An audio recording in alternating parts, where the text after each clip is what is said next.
How to delete X account permanently. Hi guys, welcome back to our channel. Today I'm going to walk you through the steps on how you can delete X or Twitter account permanently.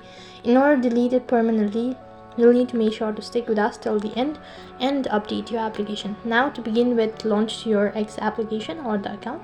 Once you're logged in, you'll be taken to this page. Here, tap on the profile icon from the top left hand side corner. Scroll down a bit, go to settings and support from the menu page. Once again, scroll down a bit, go to settings and privacy. While you're on the settings and privacy page, under it you can see your account. Click on it.